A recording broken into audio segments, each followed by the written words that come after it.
Welcome to Downshift. My name is Matt and this is the BMW 750e. Last year we tested BMW's i7, their fully electric version of the 7 Series, their full luxury flagship sedan.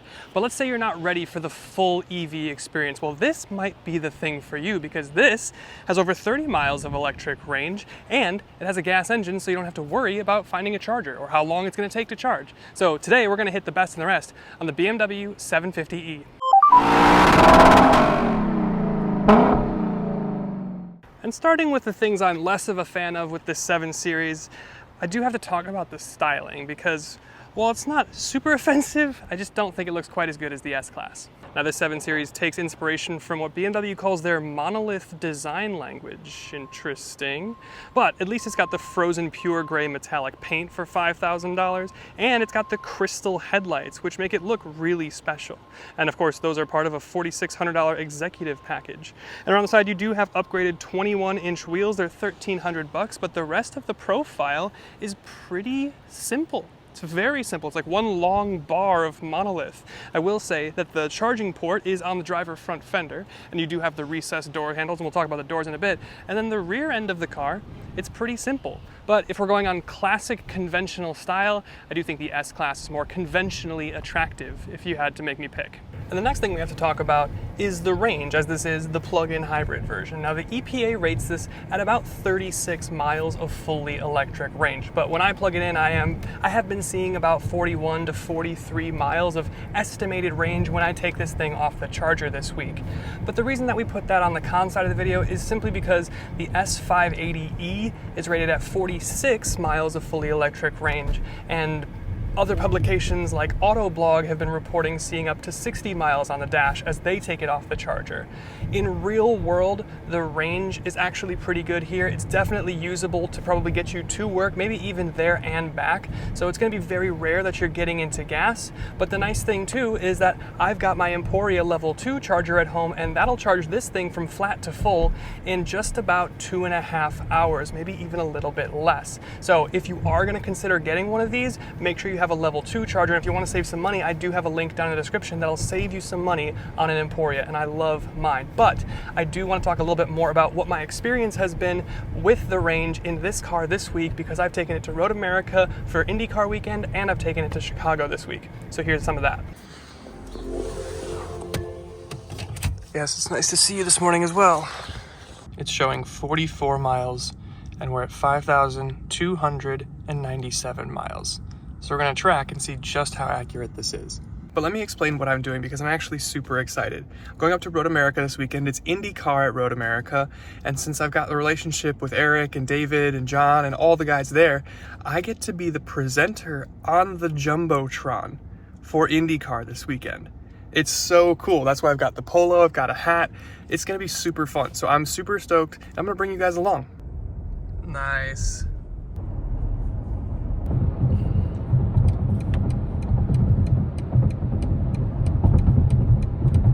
Okay, so for those of you that don't know, Quick Trip is far and away the most elite gas station. Don't at me. Okay, we're just about out of range here. And if the 44 miles of estimated range that we left with this morning, that number, that 116, should be 124. So did we make it? No, but to be fair, 44 miles of range is not what the EPA rates this car at. They rate it at 36, which is bang on. Just about bang on. We've outperformed it by 1 mile.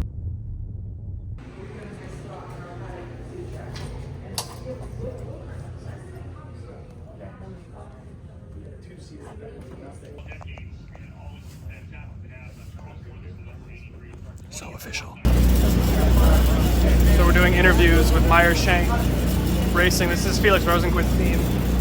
Very cool to be this close. That's great. Your boys doing a great job with this. You know what I mean? Lee Diffie.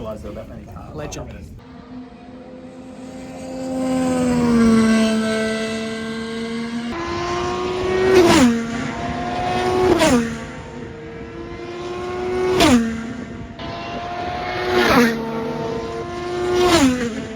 Just casual grid walk.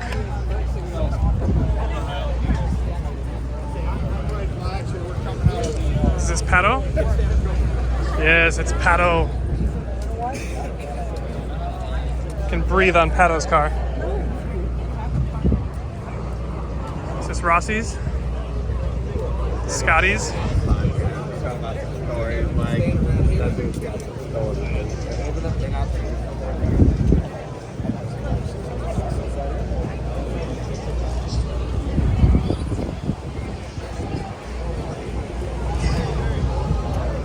Alex's, Scotty Max, Joey,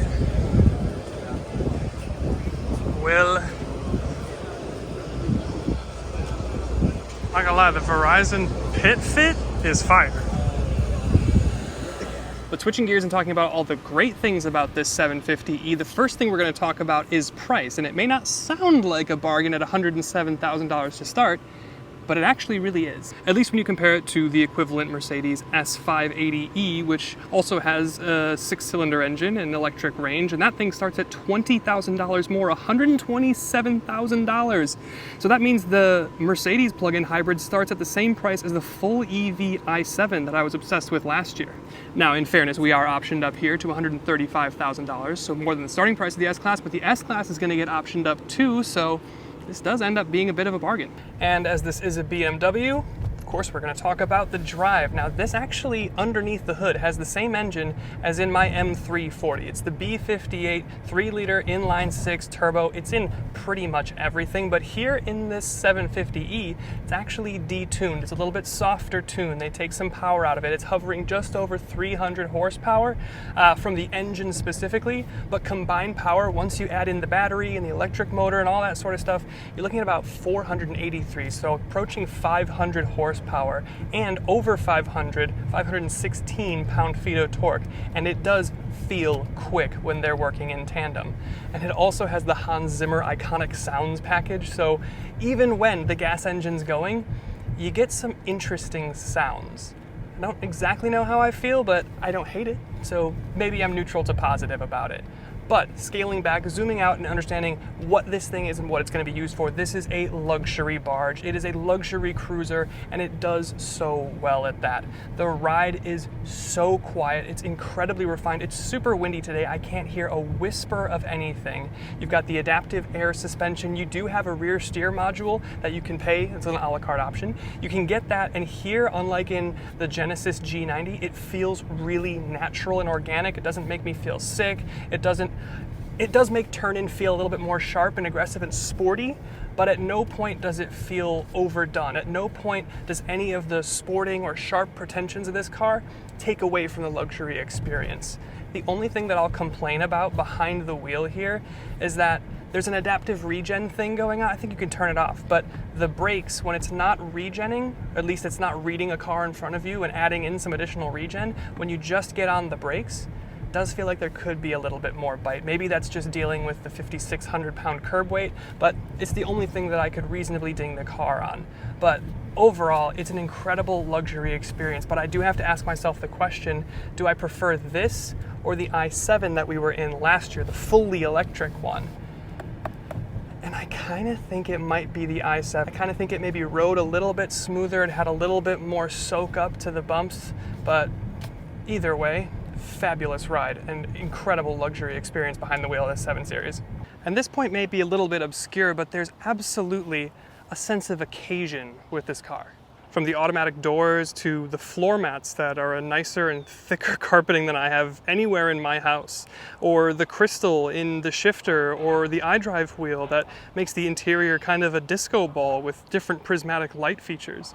And then the leather. This is the full merino, just incredible, excellent graining, and the perforation in the design is just incredible. And then you've got your headliner, which is supposedly like $4,000 to $5,000 for this Alcantara, but then you've got the crazy Sky Lounge roof, which is $950, and it captures that etching, and you put it in expressive mode. It goes between yellow and blue and green in the same panoramic roof. It looks incredible. And then the ambient lighting as a whole is just very, very well done. And the cabin in general is very Gatsby feeling. It's very ornate. There's carbon fiber everywhere, and it just feels special. So we've talked about what this thing is like to drive yourself behind the wheel, but this is 2024, and technology is insane. and this thing will basically drive itself for you now. So this thing is equipped with the Driver Assistance Pro package, and when you're on a divided highway, you can get Assist Plus, and what that'll basically do is allow the car to be driven hands-free up to 85 miles an hour on divided highways, and it works incredibly well. We had that system in the i7 last year, and I took that car from the second I got on the highway near my house all the way up to this producing job that I was doing, which is over 45 minutes, and I didn't touch the steering wheel once. I touched the indicator to make the car change lanes for me, but that was the only thing that I needed to do. But now this system for this car has the eyeball assist. So if you're driving around and it's suggesting a lane change, you can look in the corresponding mirror that it's suggesting the lane change to confirm and tell the car, yep, go ahead and make that change, make that overtake, or put me back in the slow lane. It's an incredible system, and it really works. Well done BMW. Makes me feel like a Jedi a little bit. But I do want to talk about just the overwhelming luxuries that you have in here. And of course there's intangible things like just the quality of the leather and the richness of the carbon fiber and just some of the ornate details we talked about before. But you do have heated and cooled front seats, you have a heated steering wheel, heated armrest, your seat of course massages you in like a million different ways, and your rear seats are incredibly spacious and do a lot of the same things. And the car will basically drive itself for you. I mean, what's more luxurious than being driven along by your car while you get a massage? Doesn't get much better than that. Oh yeah, the doors still do the same thing in the back. But look at this. I mean, the rear seats here, it's true luxury limo back here. I mean, I'm 6'1", I can cross my seat behind the seat in front of me, which of course does the chauffeur thing that kind of reclines or slides itself back. And it's just incredible back here, especially at night when you get the visual drama of the Sky Lounge roof with the lighting in there, the Alcantara headliner with the Bowers & Wilkins speaker grills, and then of course all of the stuff that you can control from your screen back here in the rear seats. Things like your climate control, your media, the blinds, the light. Of course, this one doesn't have the super executive $7,200 rear seat package that'll make it a full lounge chair. It doesn't have the $5,000 TV thing that came down last year in the i7, but it's a great place to sit. And we've kind of danced around it all video, but let's address the incredibly robust technology suite that you have here. All of the screens and software here are now driven by iDrive 8.5, which is a little bit more refined than the iDrive 8, but of course still uses a lot of the same hardware. Your digital cluster though is again very customizable. We've covered it in a lot of videos, and one of my favorite things is the augmented reality front view that works in tandem with your navigation and stuff. You get your center screen graphics that have been reskinned for 8.5, you get wireless Apple CarPlay and Android Auto, you can get a Bundesliga app access, you can go to YouTube or Spotify. Of course, you've got your 360 camera with your Park Assist Pro. It's about $1,400, but it'll do the reverse breadcrumbs thing that I love. And this has, of course, the drive recorder. So if anything happens to you out on the road, it'll record it through all the cameras in the car and log it. So if you need to go to court, you have evidence. And this also has an interior camera, which will take pictures of you and all your passengers, and you can even trigger it by simply smiling at the camera. And of course, we've talked about it a little bit already, but in the interest of talking about the technology, the Driver Assist Pro package here, I think it's about $2,000-ish, worth every single penny. And if we're gonna go back to the S-Class comparison, one of the places that the 7 Series kicks the mess out of the S-Class, at least in the plug-in hybrid versions, is in the trunk. Now the space here is pretty big. It's a little bit weird with the walls kind of caving in as like a reverse pyramid, but it's still very, very practical. You've got 19 cubic feet of space here, whereas the S580e has less than 10 cubic feet.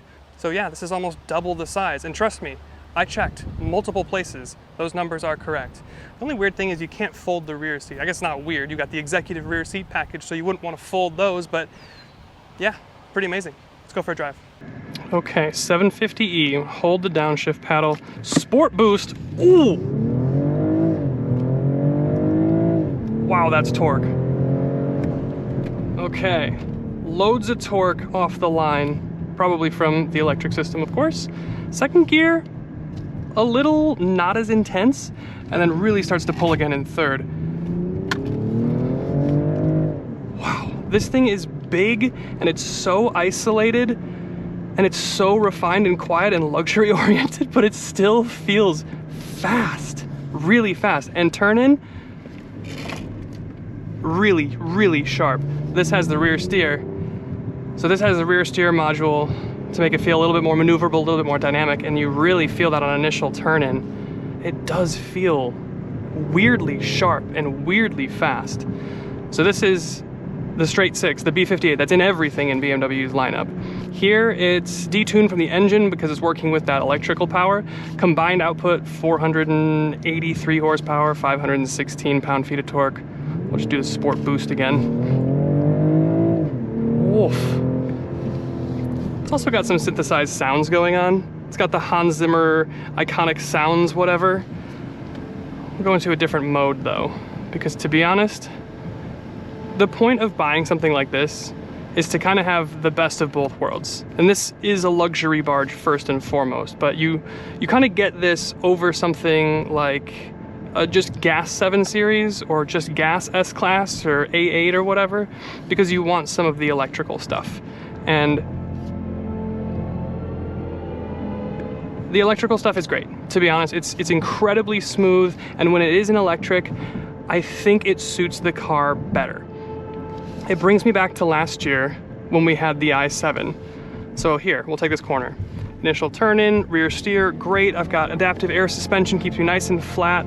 Dealing with all these road imperfections and little tar strips and everything perfectly well. And then when the electric power comes in, I've got enough power to still feel relatively peppy without needing the engine to come in, which is nice. And it's just smooth. And then I can just relax. I can throw on my Drive Pilot Pro or my Assist Plus, and the car will basically drive for me. But then I can just enjoy the refinement that is the 7 Series. And it is incredibly refined. It is so quiet, it is whisper. I'm convinced that you could sit in here in a tornado and barely notice. Barely notice. It's so quiet, the suspension is so good, although I do think maybe there's a little difference in how the suspension's tuned because of the extra weight in the i7, but I kind of think the i7 rode a little bit even pillowier. This is still fantastic. It's one of the best riding cars you'll ever be in, but something tells me that the i7 was just a touch better, or maybe it was just because I had my first impression with that car. But the only thing from a driving perspective that really kind of gets to me is the brakes. You just kind of have to get a little bit more into the pedal. They put a little bit less bite at the top of the pedal, so you go into it a little bit more, and then you start to get more of the braking. But from just a general behind the wheel perspective, it's so easy to drive. It's just effortless everywhere. It's so refined, it's so comfortable. You can throw your massage seat on and your Driver Assist Pro on and just go anywhere. I've got huge amounts of range, over 500, I was showing over 555 miles earlier. And I've chewed into some of the electrical battery and everything like that, but it's just so easy to be in and just consume miles. And it's so nice. This is the best place to sit while you consume highway miles, I'm convinced. So I think with that, we'll give it a little bit more. Gotta activate the sport mode. Sport boost one more time. It's just fast, just fast. It really does do both things pretty well. It doesn't hide the fact that it's 5,600 pounds, but it's plenty fast for anything you could need. So I am, once again, deeply impressed with the 7 Series. So good job, BMW. We'll see you in the next one.